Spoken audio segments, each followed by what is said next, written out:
Good morning. Welcome to the Marion County Board of Commissioners meeting. It's Wednesday, July 25th, 2018. We're in the Senator Hearing Room at Courthouse Square in Salem, Oregon.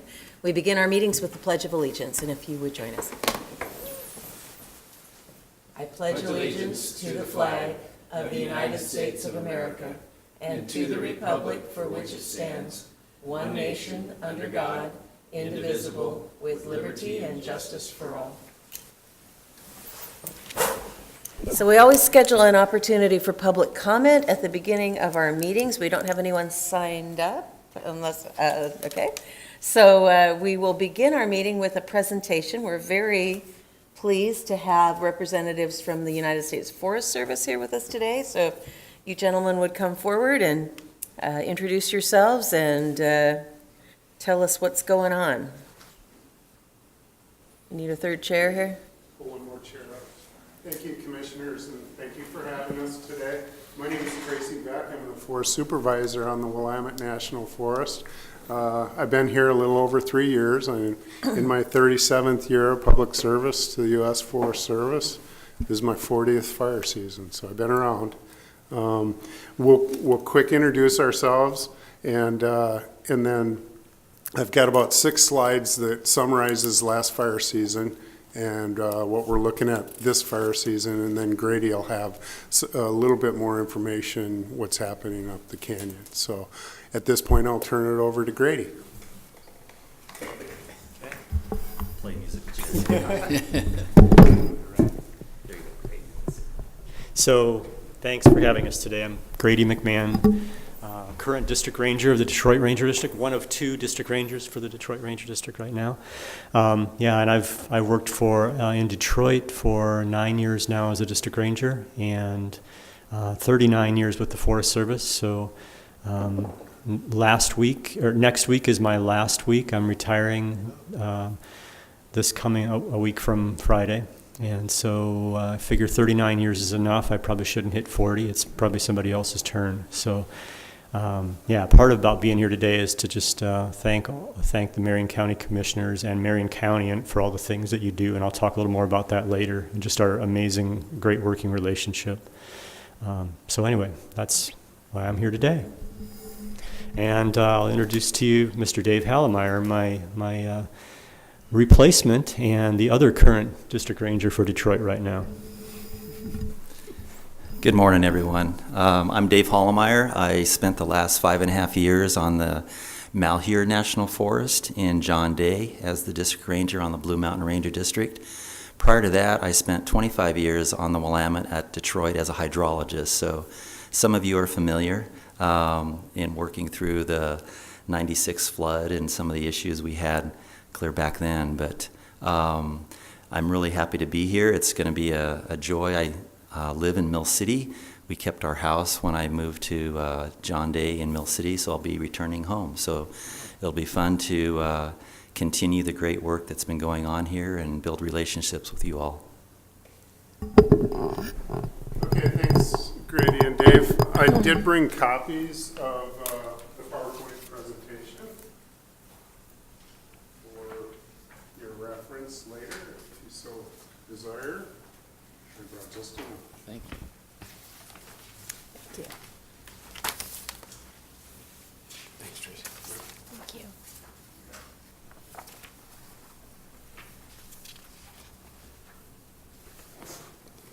you. Okay, so this is a bit of a quick summary of what we all went through last year.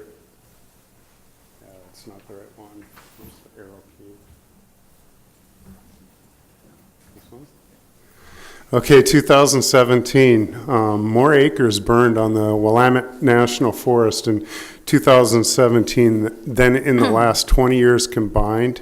It's the most fire we received in recorded history. This picture is a satellite photo of what was going on last early August. So the red dots are heat signatures for large fires. Those multiple red dots down in the lower left side, that's a Chetco bar fire. And then all those red dots more north along the Cascade Crest were Whitewater Fire, Horse Creek Complex, Jones Fire on the Middle Fork District, we had a lot of fire going on the Willamette, and then kind of in the middle of the screen, those are more on the Umpqua National Forest. So lots happening. So this graph, this table shows burn severity. Over 70% of the acres burned. We had over 73,000 acres burned on the Willamette. 70% of it was either in wilderness or roadless. So really inaccessible terrain, very rough, rugged terrain. And then when you take a look at the percent by severity, only 5% of that over 73,000 acres burned at a high intensity, and that was mostly in the high elevation, wilderness, mountain hemlock, lodgepole pine timber types. As it came out of the wilderness and burned, the lower country, it really turned to more moderate, low intensity, and even a pretty good percentage of unburned areas within fire perimeters. So it was a real mosaic across our landscapes out there, and probably did us some good in the long run. Whoops, how do you go back? Should just be this arrow key. There. It's hard to say there was a benefit when we had to breathe smoke all last summer. That was pretty tough on all of us, I'm sure.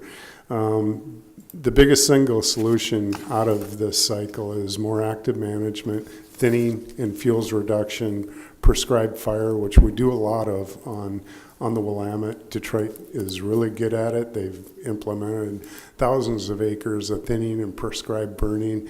And then when fire comes along, that gives us a chance to stop the fire. And it burns more naturally then. Other things that we're really working on is a solid 5-year plan. We're working on good neighbor, 5-year plans, so those are future projects that we're going to do a lot more thinning, a lot more burning. We have to do the National Environmental Policy Act analysis and reach decisions. We've really been leaning into that the 3 years that I've been here, and we're actually getting out ahead a little bit. We're working on good neighbor authority projects with Oregon Department of Forestry and Oregon Department of Fish and Wildlife. That gives us added capacity to do more acres, do more work, and in partnership with the state agencies. They've actually hired some good neighbor authority foresters, so we're pretty excited about that.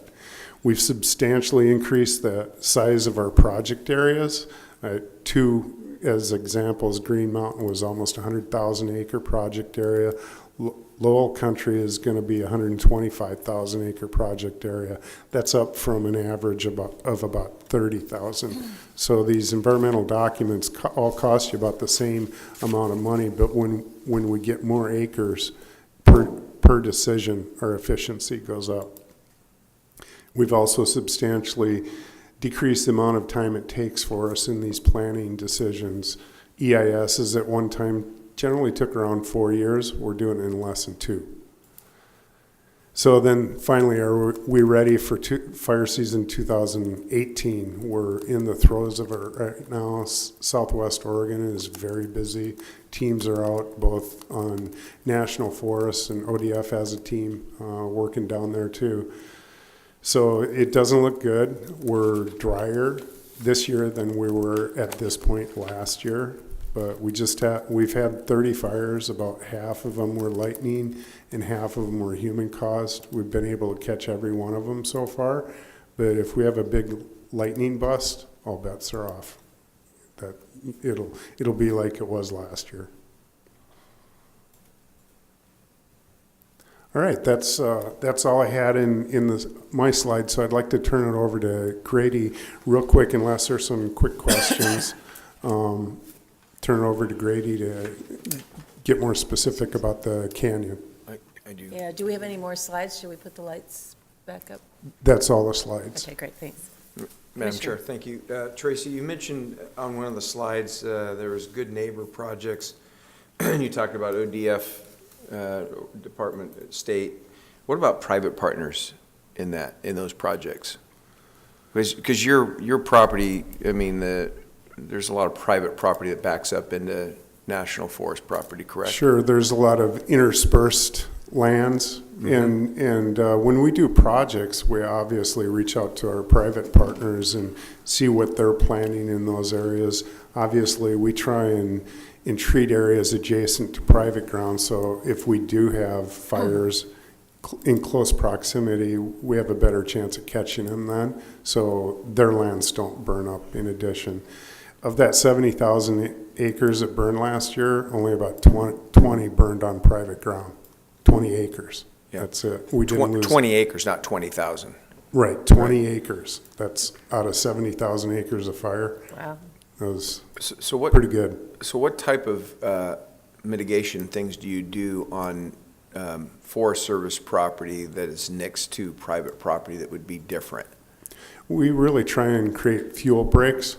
So if fires start on national forest and move towards that private ground, we have a chance of catching it before it ever gets onto private ground. And then we also coordinate road systems and all that. With them. So we're taking care of the roads and we have good access. Thank you. Any other questions? No other questions? Okay, I'll turn it over to Grady and talk about what's going on up the canyon.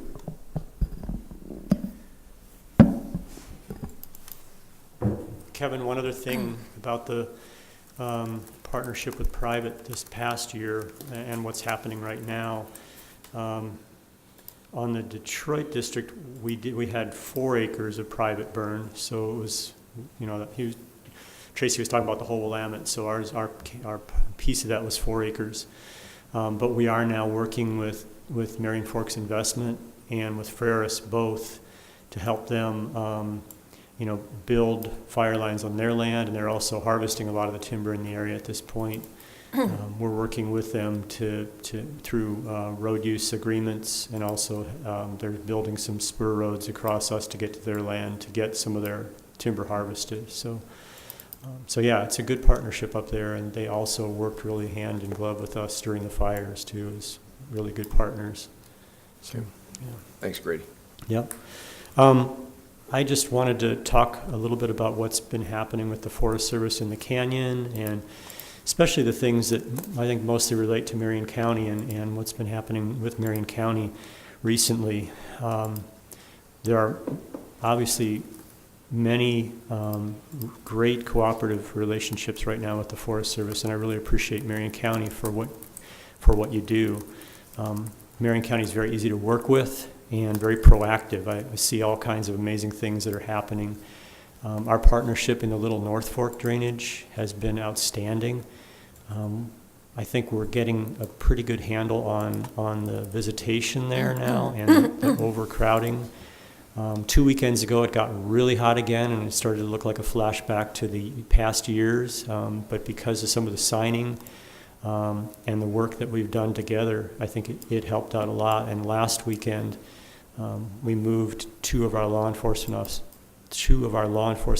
to spend the whole weekend up there to kind of get things back in control on our part. So we also worked with the county sheriff's department during that weekend to really help. So I think that things are getting turned around again. So that ongoing partnership, we've been having meetings throughout time with both the BLM, the county, and us, and it's been really helpful. Also all of the signing and all of the development down canyon you guys have done, and the $5 fee you've implemented, I think is really helping to make things consistent across the canyon. We implemented the alcohol ban to match what you guys have, and so I think it's really starting to be consistent, and so the public knows what to expect. I'm looking forward to the time when we can even manage more closely together. Our recreation specialist right now, Suzanne Cable is working on a challenge cost share agreement that she's going to propose to this group that's working together that would help us pool money more and work more effectively together. And I know the long-term vision for the county is to possibly even have a visitor booth in the entrance of the canyon. My long-term vision would be that we work side by side with you in that booth, and information flows up and down the canyon so people know what's up the canyon before they even drive up the canyon. reduce some of the disappointments when people get up there and find things are full. So it's really helped us manage that whole area. And I'm looking forward to a really good future up there because of the partnership and where we're headed with it. So I want to thank you for all that. It's really good. Also, on Detroit Lake, the Sheriff's Patrol that you have out there is very helpful for us. The Forest Service manages recreation in conjunction with the county and with the Corps of Engineers. And so again, the partnership really helps make things work. And I just, Sheriff Myers and some of the deputies, especially Mark Farron, is with us up the canyon a lot. Works cooperatively with our law enforcement folks. So I just want to recognize those folks as really outstanding. And then, during the eclipse and the Whitewater fire both, it was kind of actually fortunate. We had the eclipse, kind of helped us get ready for an event that wasn't that disastrous, but then right behind it was the fire. And so, we really work closely with the county, with all the departments, but especially the emergency management services. Ed Flick and his group were super helpful and continue to be. I just met with him last week to talk about helping the county get better communication off of Hall Ridge. So things are going very well with all that. And then the county support to the canyon, I wanted to recognize Danielle Gonzalez, all the work she's been doing. She's an amazing person, and she can pull a lot of people together. I've been in a lot of meetings with her with the wastewater treatment issues, and she's a bulldog, and she's not going to let that go. So I really appreciate what she's doing. So, yeah, just amazing. And then I also I sit on the board for GROW Santiam Economic Development Corporation, and the county supports them through grants to them, and they help a lot up the canyon. And so that's been really a great partnership, and I see things growing and changing because of that too. The River Fusion 22 event that's planned for this fall that occurred last summer during the eclipse is going to continue to help expand the shoulder seasons of recreation, so that's really great also. And then, let's see, I did want to just touch on, Kevin asked me when he walked in, the Detroit Flap project. That's the federal highways project that the Forest Service put in a grant for, and the city of Detroit worked with us on that too, and they got some state parks funding, and that's exciting. We're going to develop the park in downtown Detroit with a trail out to Detroit Flats on the water. And so that whole area actually will be closing Detroit Flats tomorrow, and actually they'll start mobilizing and start building tomorrow. So the whole project is just getting started. The plan is to have it done by the end of November, and so it's going to be an exciting fall there, seeing the city get a new park there, and Detroit Flats get the facilities that really should be there. It's been an area that's been kind of not in the best of shape for a long time, so it's going to be really exciting. So, and then also the Forest Service just for your information, just finished repaving the first 2 miles of the 46 road, the Brighton Bush Road, which we did not pave a couple of years ago because of the city was replacing their water line at the time. So anyway, it was getting really bad, and really happy that's been done too, because we didn't want to lose any cars in any of the potholes. They were getting pretty deep. So anyway, I just kind of wanted to go over some of the things that are happening now and thank all of you. It's been a super pleasure working with the county. And you are all a class act and really great to work with. And yeah, I just want to thank you for supporting the Forest Service through this time. And I look forward to you all continuing to work with Dave Hallemeyer. He knows the area well. He has a lot of connections already, as you can tell. And so I think it's going to continue to grow, and the relationship will be strong. So thank you. Your comments just made me think about the meeting that we had, can't remember how many years ago. It might have been when you were first starting. Right. Your position was up in the ranger station in a packed house and a lot of grim faces, and people really upset about what wasn't happening. And we just had our town hall, I guess we called it, State of the County meeting a few months ago up there, and just the change in attitude was palpable, and I think the good work of our staff with economic development, I know Kevin's really been focusing on that as an economic development piece, and then the work, as you mentioned, with the parks and that partnership, and I think people can feel that something's happening that gives them hope, and it's a really great thing. We would also had the opportunity, I don't know if you heard that we surprised Danielle with an award up in the, what was that? The San Am Chamber Awards night that they have at the school. And we got her there, I think, I can't remember what they told her that was. She was going to give a presentation, I Right, think. she thought she was giving a presentation, and instead, the chamber and us recognized her and gave her an award. She was really surprised. That's great. We also very much value the work that she's doing up there. It's excellent. Yeah. Well, I'm sorry to see you go, Grady. There's no doubt in my mind, but not just, I mean, did an excellent job at your main job, but that involvement in the community is noted. I was starting to make a list just from you talking, but you've personally been involved and done good things up there, and I appreciate it a lot. I note that just talking with Dave, looks like it's going to continue. He's going to be working at a Mike Long's golf tournament in a couple of weeks. It does a lot of good things for the Canyon kids. Yeah, I told him, what does he call that tournament, Dave? You remember? Senior Youth Golf Tournament. I tried to look it up real Benefit, quick. I plan on winning, just so you know. So. No, not me. My boys are good. Anyway, so I really appreciate that involvement and see that it's going to continue. Thank you. Yeah, I don't play in that anymore because his team beat me, and I don't like losing. So I think I sponsor a hole or something, so you can whack at my It's sign. always the one I do the worst at. I don't know what that means. I want to make a couple of comments, Grady and Dave. You got some. I'm looking forward to working with you. I know we all are, and obviously you got some great things that have happened to continue to go on. And Grady, you mentioned the booth. Our Public Works has applied for a grant to try to get that booth done. I got a call. I was sitting out on the lake about 2 weeks ago when things blew up there the first hot weekend from a constituent. But it's pretty cool that constituents now, when we go to meetings up there, from being angry. And I remember in the fire station, what was that, 2 or 3 years ago, when everybody was just like on fire and angry and everything. And then the last meeting we had up at the Canyon this year, I mean, we got applause at the end, right, for all the work that's been done. That's saying we're doing the right stuff. And then also my concern is, and still with Public Works, and we've been talking about this, is communications up there and how that's going to flow, because you mentioned having a booth down below on hot weekends or however we end up doing that.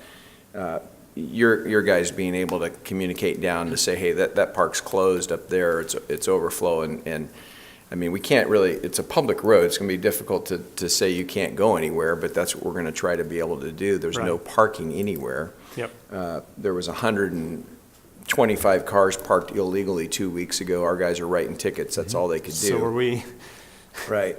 But so radio system is going to be important, and I don't know how that works with all of us. So I think we have a meeting on Friday or something. Yeah, I'll be there. So hopefully that'll be a topic. I don't know if I'll be able to be there. And then the road you talked about, I just drove it Thursday from Portland. I picked somebody up at the airport and drove that. That's just a beautiful drive, and yeah, the road is in really good shape. And then I went back Sunday the same way and made better time than somebody else that had gone down the canyon and up I-5 and up to the airport. Interesting. It took them like 3 hours to get there, and it took me about 2 hours and 45 minutes. It wasn't bad. And the other thing you didn't mention that you've participated in that really has made a big difference up there is the Delabra group, and you show up and are concerned and involved in that, and those people volunteer their time, and they're the ones that raise the money for the fireworks and all the things that go on up there, and I want to thank you for doing that too. So I know that you won't just be going away. You'll be up there maybe relaxing and enjoying it a little bit more than working. So It's true. It's great to still have your efforts in the canyon after you retire. So thanks. Thank you. One thing about the radio issue, I don't know if it's the final answer, but the county is so proactive that, and close your ears, Tracy, Right now, we have a couple of county radios in our vehicles, so we can talk seamlessly between the county and the Forest Service. I mean, they've let us borrow those because we could not figure how to get the consistent frequency. That's So I fine mean, with me.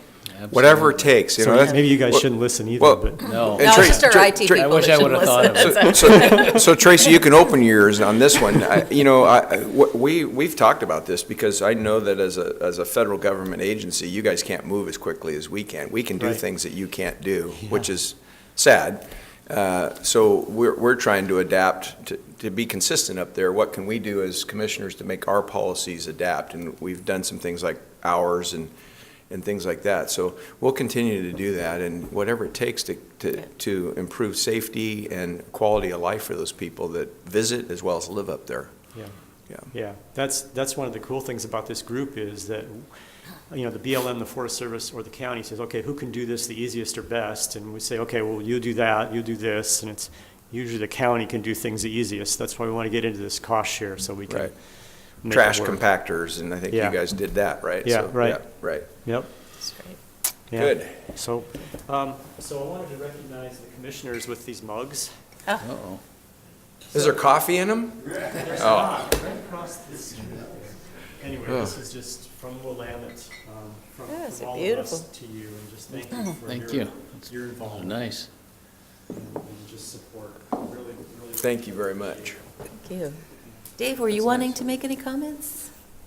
At least If you have- introduce if you have- yourself for the record. If you have questions for me, that'd be fine, but I'm just here trying to learn, and I have, as you see, I have some pretty big shoes to follow, so, you know, anything I can do to learn more and make this an easy transition, I'd appreciate it. So, yeah,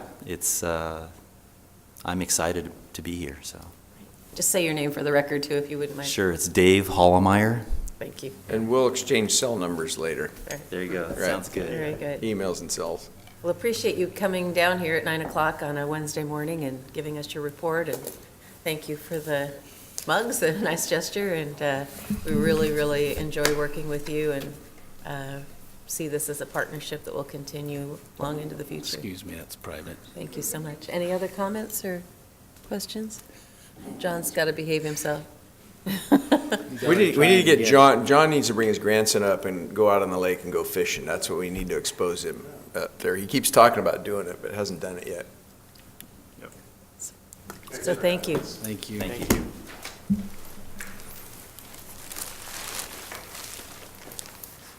All right, we now have our consent calendar. Where are you going? Just to give him my card. Oh, I see. All right. Well, you're reading consent, so we'll wait till you come back.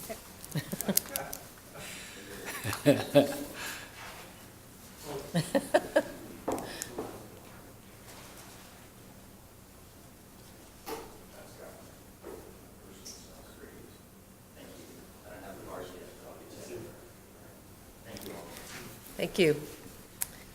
All right, next item on our agenda is our consent calendar, and since Commissioner Cameron did not read last week, it's his turn to tell us what is on there. Thank you, Madam Chair. I don't know where mine went. I don't know, that's different. Do I remember how to do this? You need to don't know move the that. consent Okay. calendar. Okay. Madam Chair, I'll move the consent calendar. First item on that is under Board of Commissioners, OLCC applications, recommended approval. The Yard Food Park, Salem, Oregon. Under Business Services, approve a recommendation to uphold pay grades for two classifications, class code number 223, alternative program worker number 2, and number 227, assistant juvenile supervisor. Also under Business Services, approve a recommendation to adjust pay grades upward for 8 classifications, class code number 102, Building Inspector 1, number 103, Building Inspector 2, number 104, Building Plans Examiner Senior, number 106, Building Plans Examiner 1, number 107, Building Plans Examiner 2, number 200, Juvenile Probation Officer Trainee, number 201, Juvenile Probation Officer, number 224, Alternative Program Worker 3. Also under Business Services, approve a recommendation to update specifications for 4 classifications. Class code number 200, juvenile probation officer trainee number 201, juvenile probation officer number 224, alternative program worker 3, and number 227, assistant juvenile supervisor. Sounds like that was in there twice. Oh, those are different. Okay. Health, approve an amendment number 8 to the contract for services with Oregon Health Authority to add $3,000 to the Oregon Mother's Care Program. Also under Health, approve amendment number 2 with Youth Move Oregon to reduce the contract amount by $175,041.84 to $360,666.16 for the peer support services for YRAP and MVRAP programs. Under Public Works, approve a purchase order contract with Carson Oil, Inc. for bulk fuel and diesel delivery in the amount of $900,000 through June 30th, 2019. Under Public Works, receive a notice of hearings officer's decision approving conditional use CU case number 18-015, Solstice Solar 6 LLC, clerk's file number 5749 on property owned by Stephen Schmidt. Sheriff's Office, approve an incoming funds amendment with the Keefe Commissary Network to extend through June 30th, 2019, and receive an estimated amount of $128,791.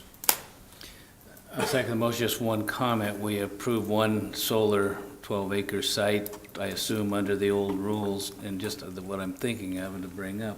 I haven't heard anything about that for a while, and we're supposed to be wrapping up what we really intend to do for the future, so just to mention it, see if we spur that on. I think we said the fall we wanted to report back, but we Right. should probably get an interim report from planning, see where they're at.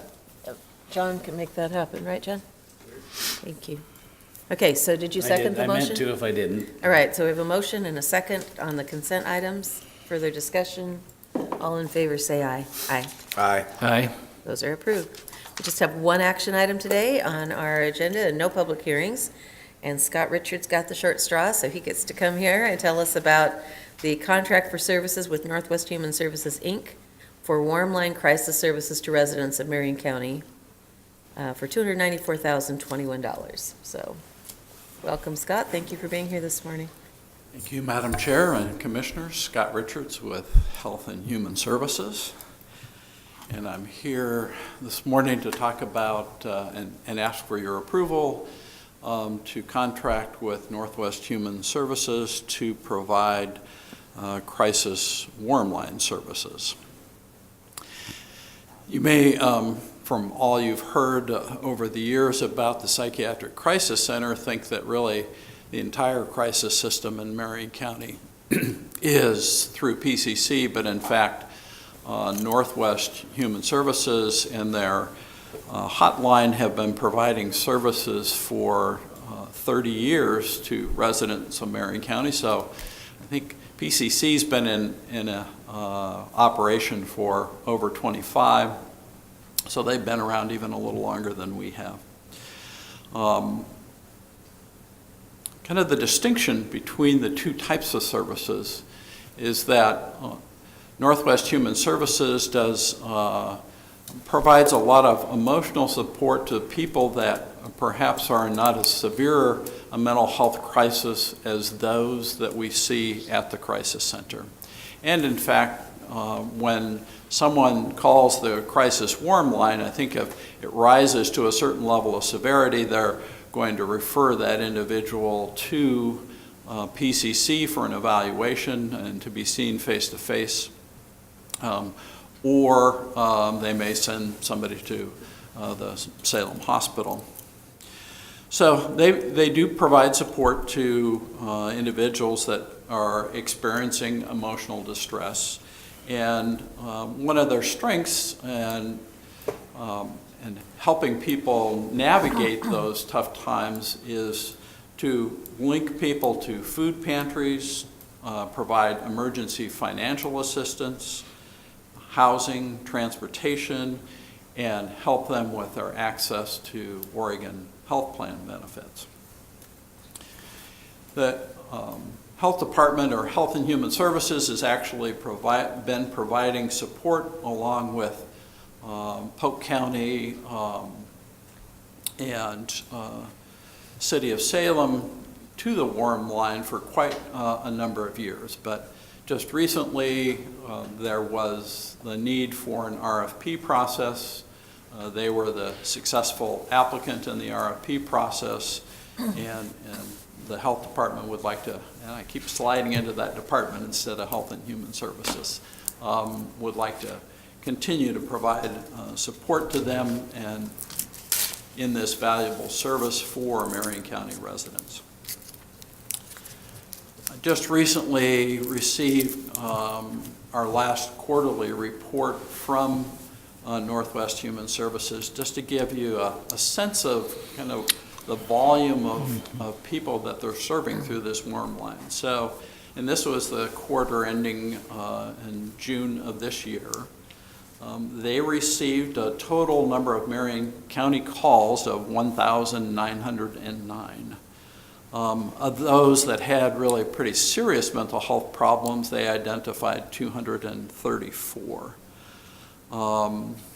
Most of those individuals were adults. Numbers of youth in that 13 to 24 range was only about 80.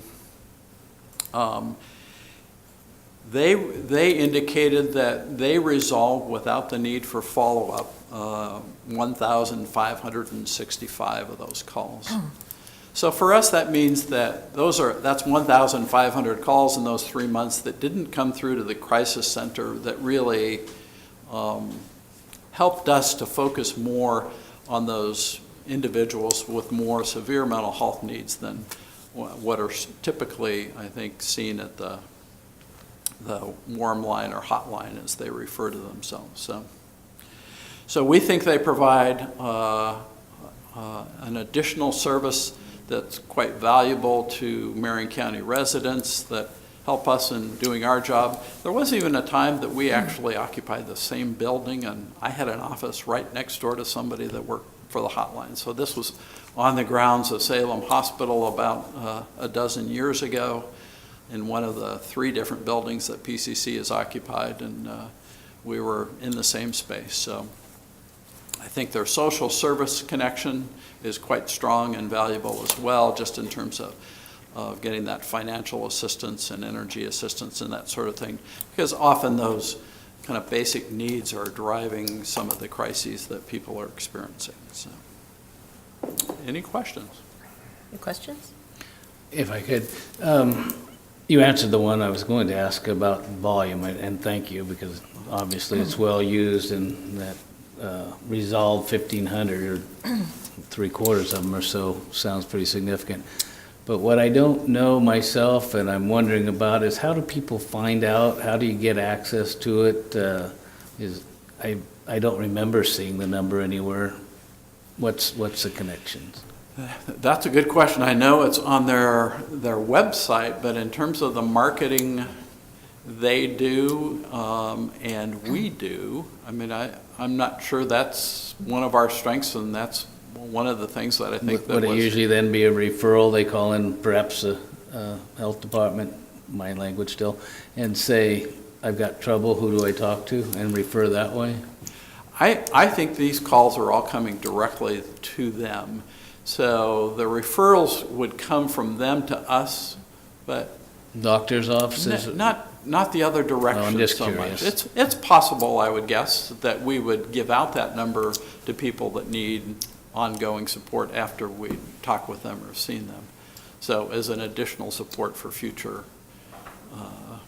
help should they need it. Okay. Okay, I've got several questions. So back in the 90s, actually through the commission, we did an analysis of the crisis hotline, and there was a child care line and I think a respite line. And so then the warm line was established, and we actually established it in community action. And connected with the respite line. So you're calling this a hotline every now and then, and in the contract it says a warm line. So did they merge the warm line effort with the hotline, or are they calling it a warm line just because it's broader? It was really, the hotline was more like a suicide crisis line at the time. So who does the suicide calls now? Is that this same line? Is it a different line?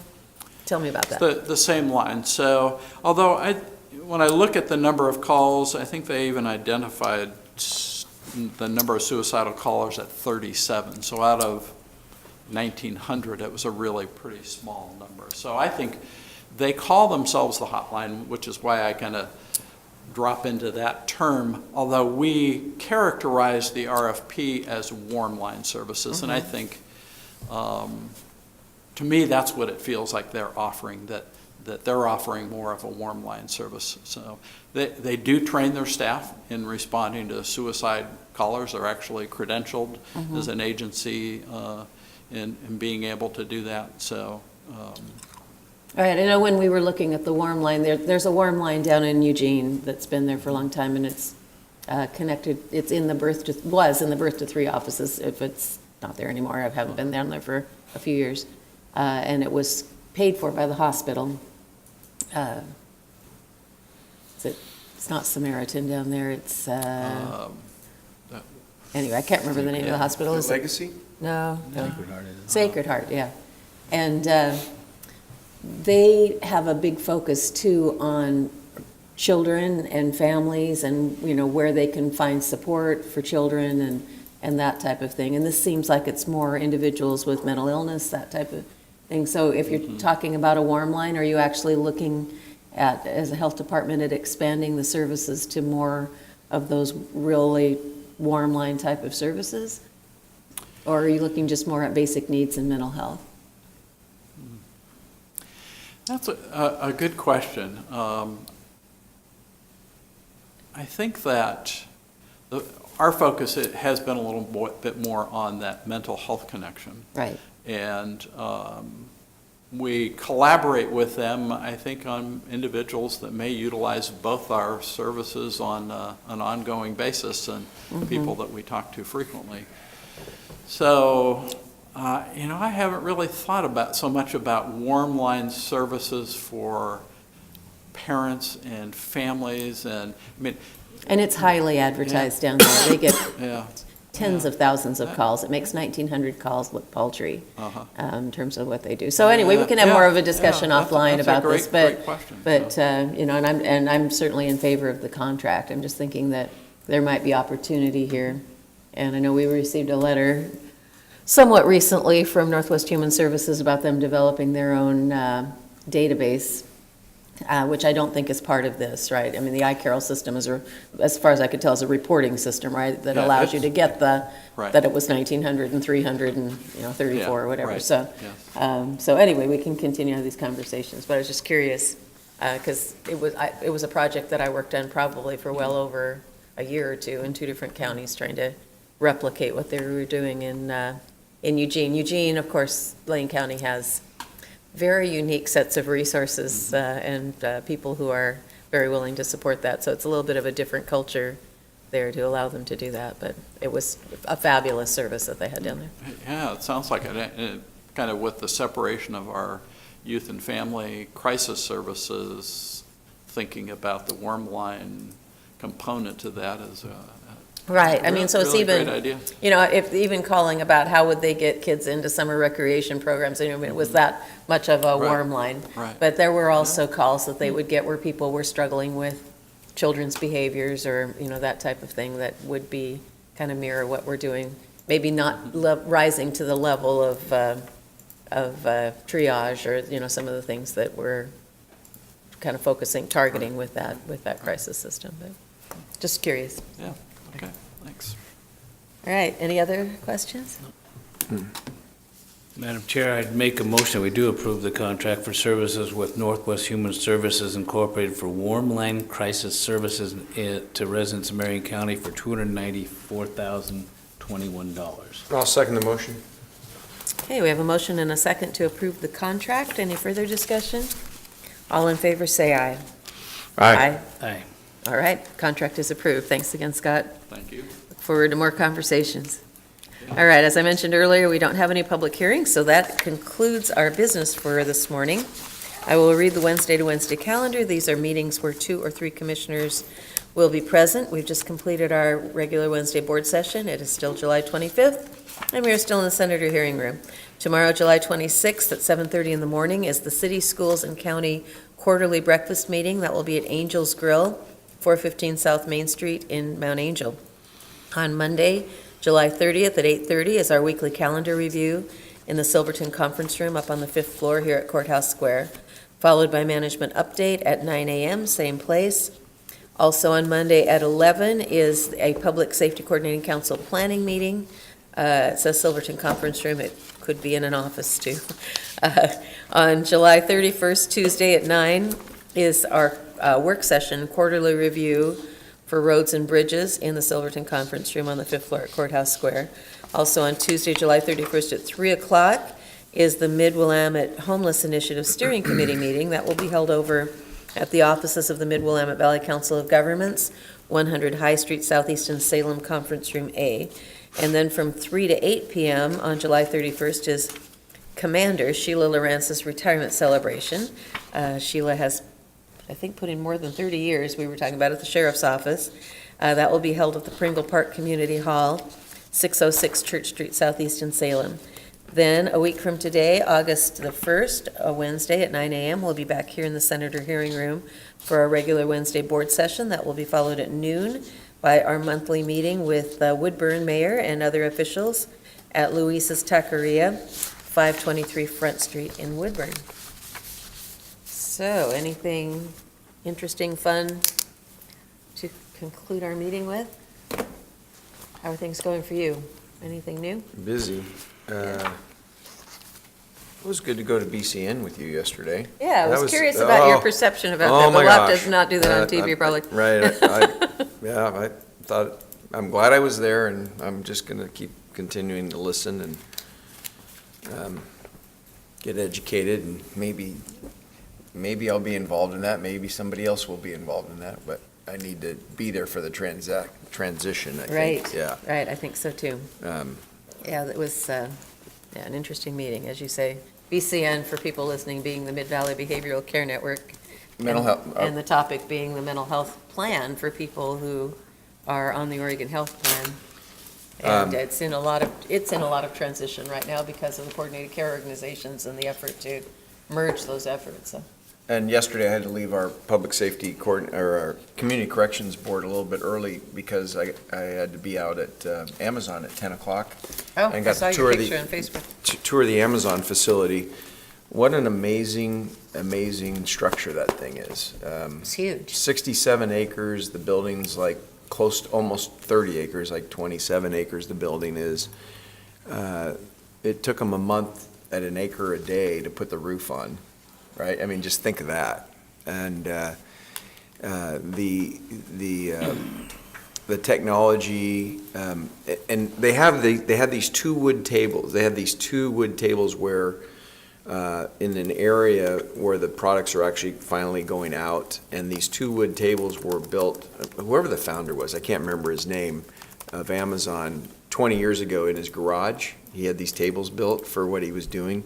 So they still, in every one of their facilities, build these tables as kind of and the supervisors use those tables to watch over whatever they're doing. But Did you have pictures of those on Facebook? I saw something I didn't They said no understand. cameras when we were inside. I had taken pictures outside, and then when they were giving us the presentation, they said no cameras. If you get a phone call, don't pull out your Oh, really? don't pull out your cell phone. And they said for safety reasons, we want you to pay attention to where you're going. So I obeyed. Thank you. After I heard that, I put my phone away, so I didn't take any more pictures. But just the facts of, how much concrete that they put in that thing. And the concrete came right there from River Bend, right across the street, right? So that was good. There was some local, I think that the construction company that's doing it is out of Portland, so it's an Oregon-based company. This facility is bigger than the one that they put in Troutdale. And one of the things that somebody asked the question, okay, if you're on Amazon and you see that there's 3 products left,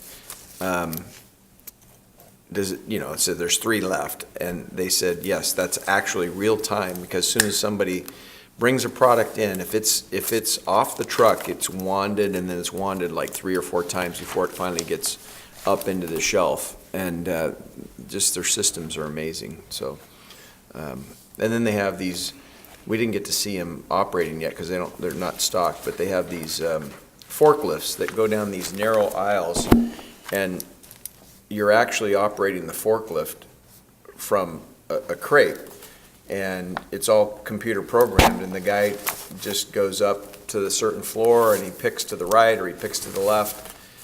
It's one way, so there's no accidents. It's quite amazing, and I've had a lot of people say, well, I wish I could see that, right, go on that tour, but I'm glad I got to do it. Yeah, it's interesting, I've gone to Seattle a few times with my daughter.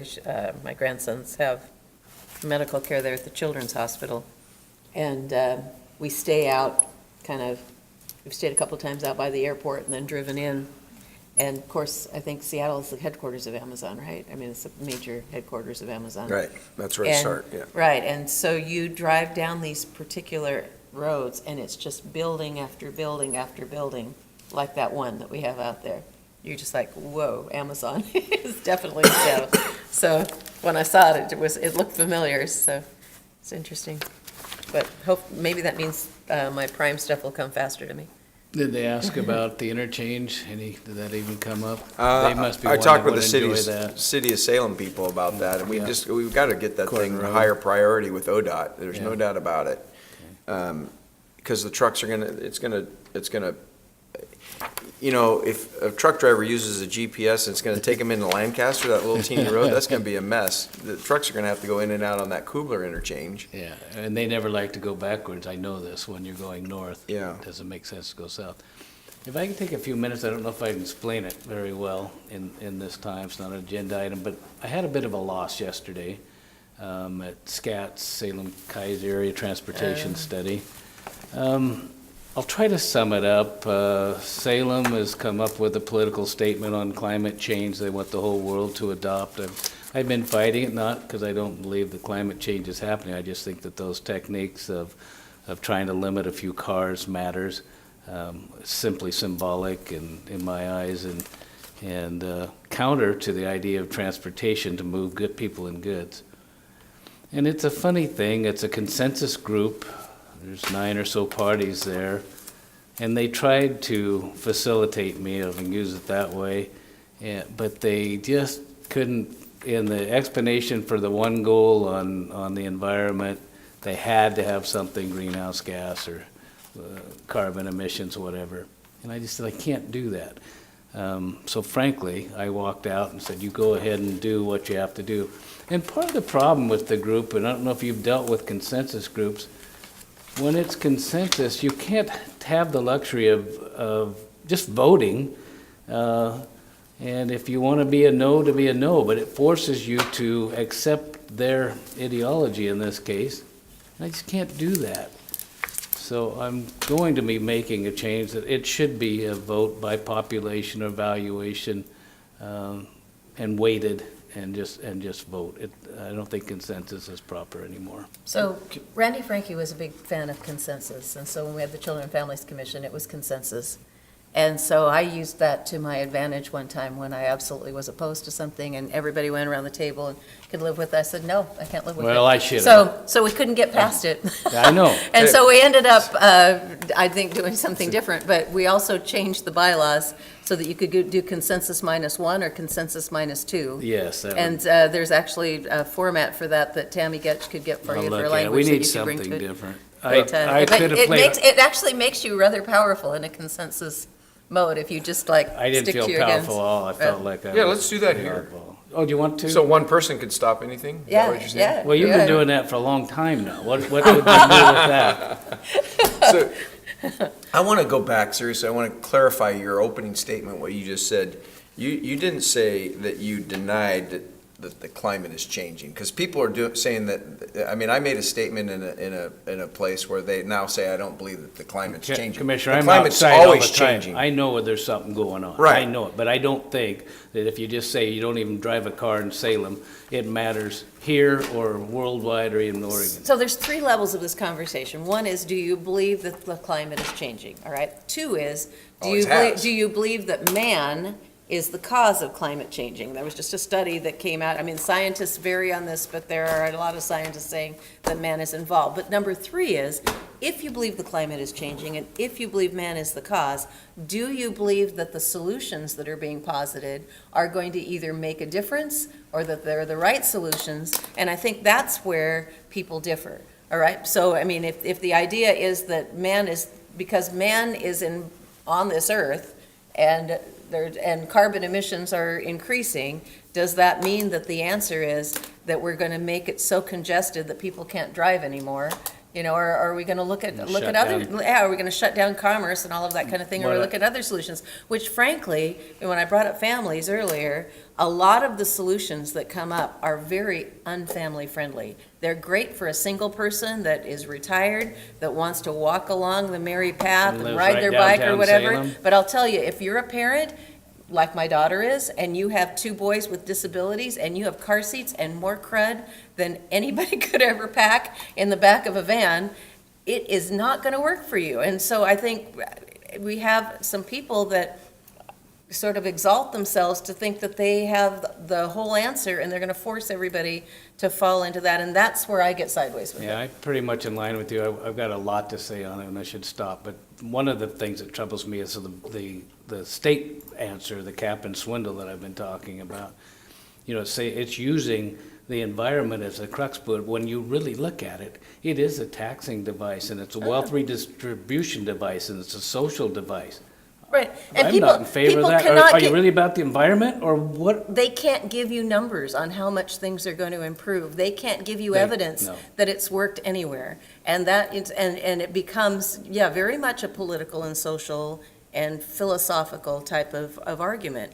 And very much also intolerant. So from a group of people that preaches tolerance and diversity on almost every other realm, they are completely intolerant in You this should one. have seen them. So I'll just get off my soapbox on that. Yeah, I'm gonna That's my quit deal. too. Can I switch subject here? Yeah. I have one more point I may want Okay, to bring all up. right. Go ahead. I can't remember what it is right now.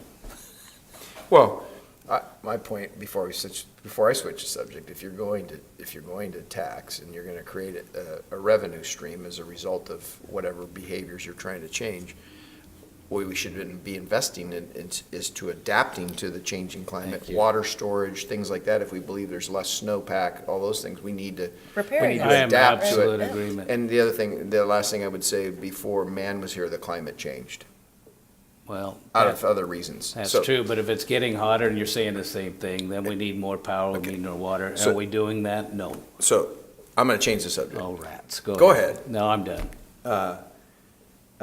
Went to the Federal Lakes meeting last Wednesday night, and there was some very good discussion. One of the comments, one of the things I wanted to bring up, if anybody's watching, is that Army Corps put out this flyer last week, and again, of how are they getting the word out for these meetings they're having. One of their meetings is on Neighborhood Night Out. Oh. It's in Staten. I looked at them, I said, you want people to come to this when they're in a Neighborhood Night Out? That isn't Well, they're gonna federal, happen. they don't worry about local. That isn't going to happen. And then the other two, and I think I put the flyer on your desk, Commissioner, because I will be gone for both of those. They're like on a Wednesday, Thursday, or something like that, Wednesday evening, Thursday evening, and I won't be able to For this attend night, the state It's meeting, an I update. will be there then, yes. It's well, no, one of them's here in Salem, and one of them, the Staten one is Neighborhood Night Out, which is the 7th, and the other one is like the 23rd and 22nd or something, anyways, and those are, one of them's been Gates, and so anyways, there was good discussion. We really need to help figure out, get some funding for that. I checked with Regional Solutions with James LeBar. We have all the permits and applications ready to go for the excavation of those two marinas. We've got the consultant, and we gave $35,000 for the consultant to go through that. So we're in a position, we just got to figure out the timing of applying for those permits and application for those permits and making sure that we can figure out how we're going to fund this excavation up there for these guys. So that was a big step in the right direction. Is that, I'm sorry if I've been behind, are they planning, you would like to do it this year yet as it gets lower? Well, Where are we at? don't have the money. You know, that project is number 2 on the regional solutions list. Yes. It'll be coming up, we may know by September when it goes to the legislature if we get some funding for that. And I'm gonna be, I already contacted Senator Girard and Senator Winters on this, that this is perfect timing if we could secure some funding. And then they could move forward, right? We could apply for the applications and they could move forward. So we can't move forward until we can secure some funding for them. Just kind of off subject, but not, we were camping at the State Park in Detroit this last weekend. I noted it was a long ways to the water. And Yep. Trying to think, does this make it to Labor Day? And it No. looks like not. So. They're not gonna, they won't, I don't think they'll make it to Labor Day. They have slowed down the flow, and the interesting thing is Army Corps at that meeting shared, and it made sense, and I think I shared this with you, Commissioner, the fact that they had that rain event in April, so they had Yes. to drain the lake to get it down to their curve. They went above the curve, and by doing that, they ran so much water for so long, when the steelhead spawn, they spawn in higher levels, so they got to keep the flow up until those eggs hatch. And that's why they had to drain more water. Makes biological sense that happened, but those are the reasons, if we're gonna help the fish, those are the reasons we need to help these guys, if those marinas get excavated, so on a year like this, they can make it to Labor Day. All right, well, we have just covered the gamut of topics, have we not? Pretty much. Right, what other topics we want to talk about? Well, I think I'm ready Grady to, being gone is Yeah. a loss, but I think David will do great. He's already been involved and lives there, so that's good. Yeah. Otherwise, I'm happy. all right, well, very good. I think it's time for us to adjourn. You don't want to talk about the Buena Vista Ferry and boat ramp? No, I'm just. What's happening? No. All right, Yeah, no, we're done. anything I'm else? done. All right, so we will adjourn. Thank you very much.